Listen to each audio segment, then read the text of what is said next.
Luke wins latest video ever award. Asked to leave Transformers community. I know.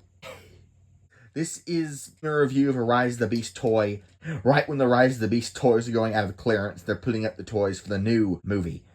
That's the only way I could afford this guy. I went to Walmart and he was $17. But yes, this is Monke. And Primal, again, I know for his size he had to be a Voyager, but in terms of the worth, I don't think he's a Voyager worth. Like, he needs to be... $17 is like a fair price for this guy. Like, even $20 deluxe price. I mean, he wouldn't fit in a deluxe box, but deluxe price $25 seems to be more fair for Primal figure for me, because Primal is just his transformation. He's, turning a hominid into another slightly different hominid isn't that difficult, so there's not much complexity and depth in transformation. There's no fault on Hasbro. I think it's perfectly fine he turns into a monkey. I know it's an ape, but monkey, it's funny. Silverback gorilla. Okay, I said it. I think it's perfectly fine that he turns into Harambe, but I don't think the transformation is worth the price, even though his size is worth the price. I personally have always figured that, since gorillas' legs are shorter than their arms, and since humans' arms are shorter than their legs, it'd be really cool to do sort of like the way Armada Prime transformed to super mode, where his legs became the arms, a sort of, flip around transformation where for Primal, where his gorilla arms become his robot legs, and his gorilla legs become his robot arms. And, that'd be a lot more complex than simply, what he's historically been, which is just turn him around and stand him down. Yeah.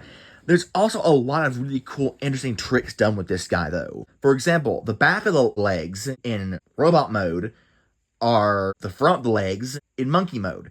So, from most front angles, you see the hair on, just the gorilla section. Whereas in the robot, from most front angles, you see the robotic stuff. Same thing with, the way gorillas walk, the gorilla arms, that's where it comes from.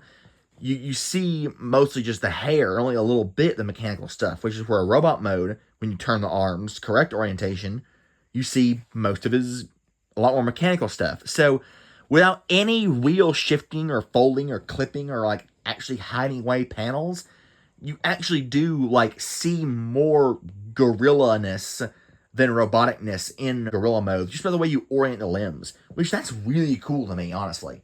The head sculpt, all the sculpting in this guy is really detailed, which may explain why he's able to be a Voyager, even though his transformation isn't that difficult. Just the way he has, the uncanny valley nature of non-human great apes, that the sort of, relatability, but also sort of different otherness, where it looks like you would be able to communicate. You want to communicate with it, but you also know there's just something different about it that makes it impossible.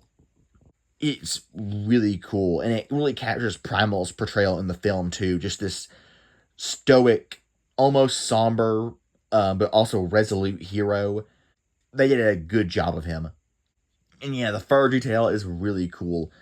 They also have a dedicated monkey butt, which is someone at Hasbro had to design a monkey butt. But you didn't think you'd do that when you signed up for your job.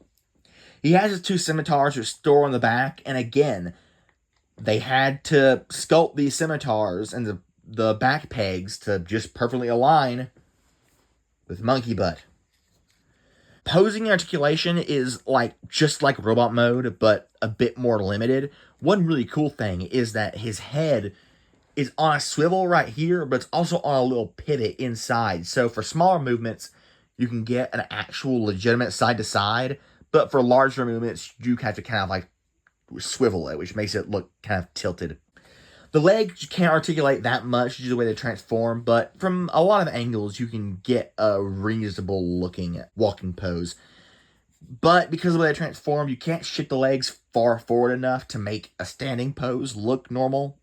When he's beating his chest or something like that, it always looks like he's leaning forward. It's disjointed. You can kind of fudge it a little bit, but then that changes proportions too badly, I think at least. So that's a compromise. When I saw videos and pictures of this figure, I thought it would be obvious how he transforms, just to look at the figure, and it wouldn't, Like, the rear half of the gorilla mode would just look stupid. But even though, yeah, obviously that's just the thighs, I don't see them as thighs as much as I thought they would. They do hide into the body of the gorilla a lot more than I thought they would. So that's really cool. Now, transformation, it's interesting. It's different than most primals. You just stand him up, pretty much, and then you rotate the body. This flap, I wish it would fold up to be a backpack, but it's not that noticeable from the front. You flip open these panels, grab the feet, slide them down. You orient the arms, and you flip out the shoulder pads. This is so cool. It's my favorite part. You take the chest, and it's kind of tough, but yeah, find a purchase point, split the chest out, pull this forward, take the heads, pull them out, spin them around, close them up, and then you close up the chest first, the old chest, and then you flip out the new chest. He has 2 different chests stored in that you can swap out. You don't just rotate the body. That's so cool. And again, I wish he had more color in this mode, but I understand it's the movie aesthetic. He can hold his scimitars either individually or as that staff weapon. And, again, you don't see much more detail, but look, the legs and the chest and the arms, all the nice robotic silver that it's really cool. A lot of fans for the longest time have kind of debated how a live-action Beast Wars character should look, whether they should be fully robotic, be fully, animalistic. I love the Rise of the Beast interpretation. Everyone else seems to as well. That's a good compromise and a good blend. The head, it's greatly sculpted. It looks just like a sort of younger, more angry and gruffer type of Optimus Prime. I don't have any problem with it. I don't have any problem with the face mask either. It would have been nice to have an option for a regular face, but for Virgil price, that'd been kind of difficult. The only problem I have with the head is where the ball joint is. He's got this kind of neck rest where his head kind of sits in, and because of that, and where the ball joint is actually really far forward, like where the chin should be, his head really gets stuck when you want to rotate it, and he can't rotate, and he can't look up at all. He only look kind of tilt his head, and if he rotates his head, he's almost always looking down slightly. It's not the best. I wish there was a way he could have fixed that.